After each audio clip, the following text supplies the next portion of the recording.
Kapolri Jenderal Listio Sigit Prabowo mengungkapkan dua sosok yang diduga memerintahkan polisi menembak gas air mata saat pengendalian massa tragedi di Stadion Kanjuruhan Malang, Jawa Timur setelah pertandingan Arema FC versus Persebaya. Dua sosok yang diduga memerintahkan polisi menembak gas air mata adalah Kasat Samapta Polres Malang AKP Bambang Sidik Ahmadi dan Komandan Kompi Brimob Polda Jatim AKP Hasdarman.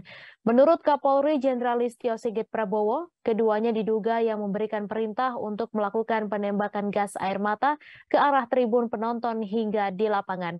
Saat itu keduanya memberikan instruksi mengenai penggunaan gas air mata kepada 11 anggotanya. Setelah itu ke-11 anggota polisi tersebut meluncurkan 11 tembakan gas air mata sesuai dengan instruksi.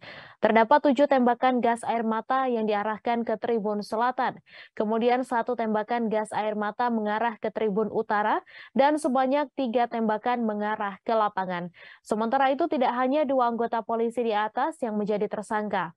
Kapolri Jenderal Listio Sigit Prabowo menambahkan 1 tersangka lainnya adalah Kepala Bagian Operasional Polres Malang Kompol Wahyu Setio Pranoto.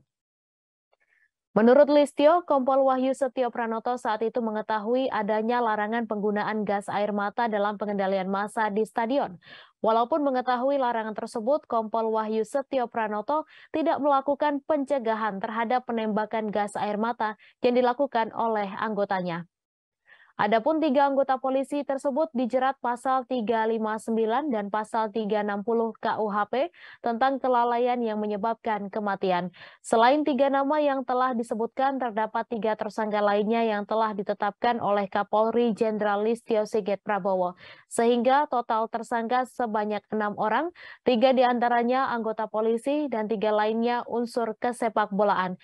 Ketiga unsur kesepakbolaan yang menjadi tersangka adalah Direktur PT LIB Ahmad Hadian Lukita, Ketua Panitia Pelaksana atau Panpel Arema FC Abdul Haris, Security Officer Arema FC Suko Sutrisno.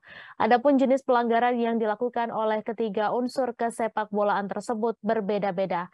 Kapolri mengatakan Direktur PT LIB Ahmad Hadian Lukita tidak melakukan proses verifikasi terhadap Stadion Kanjuruhan. Sementara PT LIB terakhir melakukan verifikasi adalah pada tahun 2020 dan dari catatan sebelumnya belum ada perbaikan. Kemudian pelanggaran yang dilakukan Ketua Panpel Arema FC Abdul Haris adalah tidak membuat dokumen keselamatan dan kesamaan bagi stadion. Namun pelanggaran yang telah dilakukan oleh Abdul Haris tidak hanya itu. Kapolri menjelaskan Abdul Haris juga mengabaikan permintaan dari pihak keamanan dengan kondisi kapasitas stadion yang over capacity. Listio juga menambahkan kapasitas yang seharusnya hanya 38.000 penonton, namun saat itu dijual sebanyak 42.000 penonton. Kemudian Security Officer Arema FC Suko Sutrisno melakukan pelanggaran yaitu tidak membuat dokumen penilaian risiko serta memerintahkan steward untuk meninggalkan pintu gerbang stadion. Dalam kasus ini ketiga tersangka di atas dijerat pasal 359 KUHP dan 360 KUHP dan atau pasal 103 junto pasal 52 Undang-Undang Nomor 11 Tahun 2022 tentang keolahragaan.